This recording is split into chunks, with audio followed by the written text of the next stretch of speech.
Shri Infra మీద ఇది first, second Vijayawada 2 apartments, వేలూరులో 2 అపార్ట్మెంట్స్ డబుల్ చేసింది. ఇవాళ ఇంకా ప్రొజెక్ట్ వచ్చేటప్పటికి ఈ శ్రీ ఇన్ఫ్రా ఈ పెద్ద ప్రాజెక్టు, ఈ ప్రాజెక్ట్ ఒక నేచర్ రిసార్ట్ తయారు చేస్తున్నాము. ఇది కాకుండా ఒక 40 acres సిరికోట చెట్టు శాండిల్ తయారు చేస్తున్నాం. తర్వాత ఇందులో ముఖ్యంగా చెప్పాల్సింది ఏంటంటే మా ప్రాజెక్ట్స్ అన్ని కూడా మా ఓన్ ల్యాండ్స్ అండి. డెవలప్మెంట్ తీసుకోవడం, మళ్ళీ వాళ్ళకి రిజిస్ట్రేషన్ చేయకపోవడం, ఇవన్నీ ఏమి ఉండవు. రిజిస్ట్రేషన్ చేయాల్సింది నేనే, మార్కెటింగ్ నేనే తీసుకుంటాము. అంటే మేము అంటే మన అందులో ప్లస్ రిజిస్ట్రేషన్ చేసింది నేను.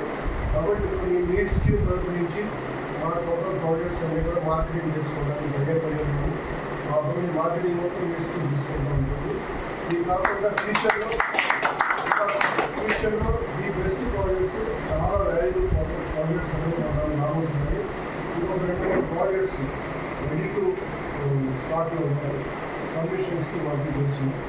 తర్వాత ఈ ప్రాజెక్ట్ గురించి చెప్పాలి.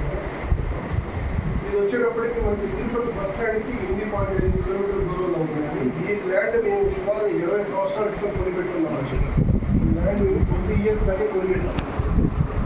మేము ఈ ల్యాండ్ కొనేటప్పుడు తాజ్ దగ్గర వచ్చే చోట చాలా ల్యాండ్స్ దొరికినాయి. మేము ఒక చోట 2 చోట్ల అడ్వాన్స్ ఇచ్చేసి కూడా దానిలో మట్ట భూములు కొన్ని కలవడం, మధ్యలో కొన్ని అసైన్ ల్యాండ్స్ రావడం, ఇవన్నీ రావడం వల్ల అన్నింటినీ కూడా మేము వదిలిపెట్టి రావాల్సి వచ్చింది. ఇక్కడ రావడం ప్రధాన కారణం ఏంటంటే ఒకటి అట్మాస్ఫియర్, ఎన్విరాన్మెంట్, ఒక నేచర్ అనేది 2 కొండల మధ్యలో ఉండడం. అన్నింటికంటే ముఖ్యంగా ఇవాళ తిరుపతిలో బాగా వాటర్ స్కేర్సిటీ ఉంది. వర్షాకాలంలో కూడా తిరుపతిని వాటర్ కొనుక్కుని ట్యాంకర్స్లో కొనుక్కునే వాళ్ళు ఆల్రెడీ చాలామంది తెలిసే ఉంటారు. ఈ చెరువు నిండా ఇక్కడి నుంచి వేరే చెరువు కడతాం అనే విధంగా ఇప్పుడు డిజైన్ చేశారు. ఇప్పుడు మన రాజకీయ నాయకులు ఆక్రమించుకుని కొన్ని వాటర్ చేయడం జరిగింది. అయితే మన వరకు రాయల చెరువు నుంచి వచ్చే వాటర్కి వెళ్ళే 2 ఛానల్స్ కూడా లక్కీగా మన సైట్లోంచే ఉంది. ఆల్రెడీ ఒక ఛానల్ పైన మనం ఇయర్లీ ఒక 6 months మన సైట్లో 2 చిన్న పాయలు వెళ్తూ ఉంది. వాటర్ ఎంజాయ్ మనం ఇవాళ ఇది చేయడంతో పాటు ఇది చేసిన టైం ఏమైందంటే మాకు కరోనాకి జస్ట్ ఒక 1 year ముందు 2 years ముందు మేము స్టార్ట్ చేయడం, ప్రాజెక్ట్ స్లోగా మొదలుపెట్టడం. ఇలా కరోనా రావడం, కరోనా ఎఫెక్ట్ అవ్వడం, తర్వాత గవర్నమెంట్ యొక్క పరిస్థితి బట్టి స్లోగా వెళ్ళడం, ఇది జరుగుతూ వచ్చింది. ఇప్పుడు మాకున్న ప్రాజెక్ట్స్ అన్నీ కూడా మాకు ఏలూరు, గుడివాడ, ఏలూరులో 2-3 ప్రాజెక్ట్స్ ఉన్నాయి. ఏలూరులో కూడా ఇవాళ ప్యారడైజర్ ఉంటుంది ప్రాజెక్ట్, అది కూడా నీ కట్టింది. అది ఓన్ ప్రాజెక్ట్ ఇప్పుడు కూడా మేము రెంట్స్ ఇచ్చున్నాము. ఇది నెట్గా కనబడుతుంది. ఈ విధంగా మా ప్రాజెక్ట్స్ అన్నీ కూడా కంప్లీట్ చేసుకుని పూర్తి స్థాయిలో ఈ ప్రాజెక్ట్ మీద కాన్సన్ట్రేషన్ చేస్తున్నాం. మేము కూడా ఇదే ప్రాజెక్ట్లో హౌస్ కట్టుకుని వచ్చేస్తున్నాం. ఎందుకంటే మనం ప్రాజెక్ట్ చేసాము, ప్రాజెక్ట్ అమ్మేసాము, వెళ్ళిపోతాము. ఆ తర్వాత దాన్ని ఎవరు మెయింటైన్ చేస్తారు, ఎట్లా మెయింటైన్ చేస్తారు అని దాని మీద చాలా అపోహలు ఉంటాయి, రియల్స్ ఉంటాయి. ఎందుకంటే చేస్తారు, మాకు వెళ్ళిపోతారు, తర్వాత దాన్ని మెయింటైన్ చేసేది ఉండదు కదా అని ఫీలింగ్. అవునండి. అంతలా మేము ఎక్కడే ఇల్లు కట్టుకుని ఇక్కడే ఉండడం. దానికి మేము 2 పార్ట్నర్స్ ఉన్నాము, వెంకటేష్ సోదరు నేను. మీ ఇద్దరం కూడా రియల్ 30 years నుంచి ఇద్దరే పార్ట్నర్స్, 30 సంవత్సరాలు ఆ ప్రాజెక్ట్స్ ఉన్నాయి. అలాగే ఇంకొక డెవలప్మెంట్ పార్ట్నర్ కానీ ఉన్నారు, కృష్ణారాయణ గారు. ఆయన కూడా 25 years మాతో ఉంటారు. కానీ మా అసోసియేట్స్తో కలిసి నాతో కలిసి వాళ్ళ కలిగి కూడా విడిపోవటం కానీ అది లేదు. అంటే ప్రాజెక్ట్స్ ఇంకా ఏజెంట్స్ మంచి ప్రాజెక్ట్స్ అవడం, వాళ్ళు దాని మీద వెళ్ళటం ఇలా వెళ్తాం తప్పితే వాళ్ళు కూడా మాతో చాలా బాగుంటారు. ఎక్కడ కూడా ఏ బేస్లో కూడా, అంటే ఫైనాన్షియల్ బేసిస్లో కానీ ఏ బేస్లో కూడా మేము ఎక్కడ కూడా ఎవరికి వర్క్ చేసేటువంటి పొజిషన్ లేదు. 25 years నుంచి మా దగ్గర వర్క్ చేసినటువంటి లేదా మాతో అసోసియేట్ అయినటువంటి వాళ్ళు కానీ, అంటే వర్క్ చేసేటువంటి లేబర్ కానీ, వాళ్ళ మార్కెటింగ్ అసోసియేట్స్ కానీ ఏ ఒక్కరికి మేము దూరం కాదు. అది చాలా ప్రౌడ్గా చెప్పుకుంటాము.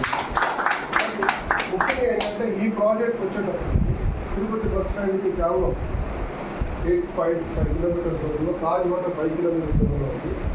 ఇక్కడ మనకి వాటర్ ఫెసిలిటీ సోర్స్ ఎక్కువగా ఉంది, ఎన్విరాన్మెంట్ చాలా బాగుంటుంది. మనకి మీకు వెనకాల కనపడుతూ ఉంటుంది మాస్టర్ రోడ్స్ ఉన్నాయి. మీరు ఒక్కసారి వెనక్కి తిరగండి, చూడండి మాస్టర్ రోడ్ ఉంది. అది మనకి 100 meters దూరంలో 150 feet రోడ్ వెళ్తూ ఉంటుంది. తిరుపతి మహానగరం ఏం చేశామంటే 2040 అంటే 2040 నాటికి ల్యాండ్ డిస్ట్రిబ్యూట్ అంటారు. వాళ్ళు ఒక ప్లాన్ చేశారు. ఆ ప్లాన్ ప్రకారంగా 200 గ్రామాలను కలుపుకుంటూ క్రాస్ రోడ్స్ డెవలప్మెంట్స్ చేశారండి. 23,500 కోట్ల రూపాయలు. అందులో వచ్చేటువంటి అది కాకుండా మనం తిరుపతి స్పిరిచువల్ క్యాపిటల్ అవడం వల్ల తిరుపతి ఏమైందంటే మనకి spiritual smart city concept IBM smart city కాన్సెప్ట్కి ఇది ఎన్నిక కాబట్టి దీనికి సుమారుగా 4,000 కోట్లు 3,000 కోట్లు మీరు ఆల్రెడీ ఫండ్స్ రాబండి ఆల్రెడీ ఖర్చు పెట్టారు. ఈ స్మార్ట్ సిటీ కాన్సెప్ట్లో మెయిన్ మ్యాండేటరీ థింగ్ ఏంటంటే అవుటర్ రింగ్ రోడ్ ఫస్ట్ మన పెళ్లి కూతురు బొట్టు పెట్టాలి అనేది ఎంత ఇంపార్టెంటో స్మార్ట్ సిటీ కాన్సెప్ట్లో అవుటర్ రింగ్ రోడ్ వేయడం అనేది అంత మోస్ట్ ఇంపార్టెంట్. లక్కీ ఏంటంటే కరెక్ట్గా మనం ఇక్కడ నుంచి 700 మీటర్స్ ఎంత outer ring road, only 700 meters. Nellore విచిత్రం ఏంటంటే ఆ నెల్లూరు అనే ఊరు కూడా ఈ విలేజ్ని దాటిన తర్వాత ఒక 100 అడుగుల రోడ్డు వస్తుంది. ఇప్పుడు చూడడానికి చిన్న రోడ్డు అవ్వాలి 100 అడుగుల రోడ్డు. దాని తర్వాత 1/2 కిలోమీటర్ దూరంలో ఈ 200 ఫీట్ అవుటర్ రింగ్ రోడ్ వస్తుంది. 200 ఫీట్. అలాగే ఒక 200 ఫీట్ రోడ్ పడుతున్న ప్రధాన నగరానికి అంటే తిరుపతి సిటీకి కలవడానికి 5-6 మెయిన్ రోడ్స్ వస్తాయి. దానిలో ప్రధానమైనటువంటి 3 రోడ్లు 150 అడుగులు రోడ్లు వస్తాయి. ఆ వచ్చేటువంటి 150 అడుగుల రోడ్డు లక్కీగా మన గేట్ ఏదైతే మనం ఆర్చ్ లోపలికి వెళ్ళామో అక్కడి నుంచి 100 మీటర్స్ దూరంలో మీకు ఒక 1/2 km దూరంలో ఒక డిస్టెన్స్లో కనపడుతుంది స్లేట్ ఇంటర్నేషనల్ స్కూల్ అని పెట్టారు. ఆ స్లేట్ ఇంటర్నేషనల్ స్కూల్కి మన సైడ్కి మధ్యలో నుంచి 150 ఫీట్ రోడ్డు వెళ్తాం. ఇప్పుడు మీరు వచ్చింది ఏం చేశారంటే తనపల్లి ఊర్లో నుంచి